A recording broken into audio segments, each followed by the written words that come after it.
ধন্যবাদ সকল দর্শকদের।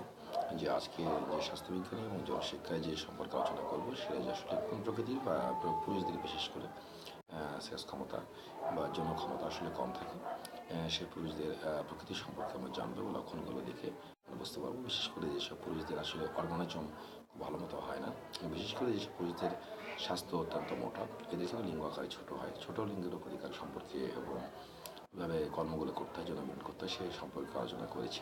পূর্ববর্তী ভিডিওতে দেখেছেন যে বর্তমানে আজকে জানতে পারেন কোন ধরনের পুরুষদের, বিশেষ করে যাদের শারীরিক গঠন অত্যন্ত বেশি এবং স্বাস্থ্য অত্যন্ত মাত্রা অতিরিক্ত স্বাস্থ্য বেশি, মেদভরিটা বেশি যাদের রয়েছে, এবং বিশেষ করে যে ধরনের পুরুষদের বেশি হাইপার টেনশন, ডায়াবেটিস, বহুমূত্র রোগে ভুগছেন এবং হার্ট ডিজিজে ভুগছেন, এগুলো বিশেষ করে সেক্স পাওয়ার ক্ষমতা কিন্তু সবচেয়ে কম থাকে। এছাড়াও যারা মানসিক দুশ্চিন্তায় দীর্ঘদিন যাবত যে ভুগে থাকে তাহলে মানসিক রোগ হয়ে যায়, ডাক্তার শনাক্ত না হওয়া পর্যন্ত কিন্তু রোগটা নির্মূল হয় না।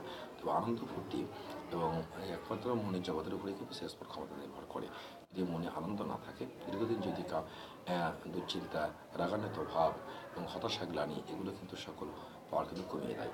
এছাড়াও যাদের বক্ষপিঞ্জর অত্যন্ত বিশেষ করে অনেক বড় এবং শরীরে এবং নিতম্বের গঠনটা অনেক বড় ভারী, এদের কিন্তু স্নায়ুতন্ত্র অত্যন্ত দুর্বল হয়ে পড়ে, এদের কিন্তু লিঙ্গ কিন্তু উত্থান ক্ষমতা কিন্তু কম, অনেক দীর্ঘতি সম্পন্ন। তাই এ ধরনের পুরুষদের খেয়াল রাখতে হবে যে অবশ্যই যৌন ক্ষমতাকে তাকে বৃদ্ধি করার জন্য, এবং যারা বিশেষ করে পুষ্টিসম্মত খাবার গ্রহণ কম করে, পানি কম পান করে এবং নিয়মিত যাতে পায়খানা ঠিকমতো কোষ্ঠকাঠিন্য বেশি থাকে, হয় না। এছাড়াও যেসব পুরুষরা বিশেষ করে সাধারণত নিরামিষ গ্রহণ করুক, কিন্তু পাশাপাশি যদি খাদ্যের 6টি উপাদান যে রয়েছে পুষ্টি সমৃদ্ধ সুষম খাবার যারা গ্রহণ করবে, ক্যালসিয়াম সমৃদ্ধ, এছাড়াও সময় মতো সামর্থ্য অনুযায়ী যে পুষ্টি সমৃদ্ধ ক্যালোরি জ্ঞানটা দক্ষতা অর্জন করে তাকে অবশ্যই ক্যালোরি সমৃদ্ধ খাবার গ্রহণ করতে হবে। প্রাপ্তবয়স্ক ব্যক্তিদের ন্যূনতম 2400 কিলো ক্যালোরি এ ধরনের পুষ্টি সমৃদ্ধ ক্যালোরি খাবার গ্রহণ করবে। এবং উত্তেজনা কিছু খাবার রয়েছে, যদি তার প্রেশার যদি লো প্রেশার হয়ে থাকে, সে ধরনের পুরুষরা বিশেষ করে সাধারণত স্টিমুলেটিং ফুড, যেগুলো উত্তেজনাপূর্ণ খাবার রয়েছে, বিশেষ করে সপ্তাহে বেশি না হলে একদিন বিভিন্ন গোছ খাওয়া উচিত।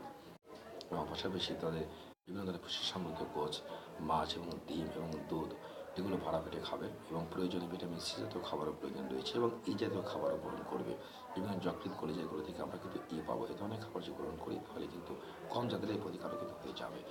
বিশেষ করে এ ধরনের যেসব পুরুষের ধরনের খাবারগুলো যারা নিয়মিত গ্রহণ করে না, তারা একঘেয়েমি খাবার যারা গ্রহণ করে থাকে, এর পূর্বে বলে গেলাম যাদের স্বাস্থ্য অত্যন্ত মাত্রা অতিরিক্ত বেশি, এরা নারীর পাশে একসঙ্গে ঘুমালেও, বউয়ের পাশে একসঙ্গে ঘুমালেও কিন্তু স্ত্রীর পাশে একজন পূর্ণাঙ্গ নাড়াচাড়া করলেও কিন্তু শারীরিক উত্তেজনা উত্থান হয় না, কারণ এদের শিথিলতা ভাবটা বেশি থাকে। তাই এদের এগুলো প্রতিকার করা এখন দরকার। এই ধরনের পুষ্টি সমৃদ্ধ খাবার শরীর করে গ্রহণ করে এবং মেদপুরি ওজন যদি কমানো যায় তাহলে অবশ্যই কিন্তু যৌন ক্ষমতা কিন্তু বাড়বে। তবে ওই ধরনের পুরুষরা বিশেষ করে যাদের স্বাস্থ্য বেশি এবং মোটা, এবং বিশেষ করে যারা অতিরিক্ত বেশি মদ্যপান করে থাকে, তারা কিন্তু ঘুমের ট্যাবলেট যারা খেয়ে থাকে বা ঘুমের বিভিন্ন ওষুধ, ঘুমের এগুলো খেয়ে থাকে, তাদের কিন্তু স্নায়ুতন্ত্র দুর্বল হয়ে পড়ে, তাদেরও কিন্তু সেক্স ক্ষমতা কম। আমাদের খেয়াল রাখতে হবে যেসব বিষয়ে দৃষ্টিকোণগুলো, লক্ষণগুলো বললাম, এসব দৃষ্টিকোণ যদি থাকে, এসব বিষয়গুলো যদি কোনো পুরুষের মধ্যে পরিলক্ষিত হয়, তাহলে সেই পুরুষদের অবশ্যই যৌন ক্ষমতা কিন্তু কম থাকবে। তবে সেসব বিষয়কে আমাদের থেকে দূর করার জন্য আমরা অবশ্যই সেই বিপরীত যে ধর্মী যে খাবারগুলো রয়েছে বা যে অবস্থান রয়েছে, শারীরিক সে গঠনটা সে অবস্থানে ফিরে আনতে হবে, সে খাবারগুলো গ্রহণ করতে হবে, তাহলে যৌন ক্ষমতা অক্ষুণ্ণ থাকবে। আজকে আমরা যেসব পুরুষ যৌন ক্ষমতা বা সেক্স পাওয়ার কম সে সম্পর্কে আলোচনা করলাম। ধন্যবাদ সবাই।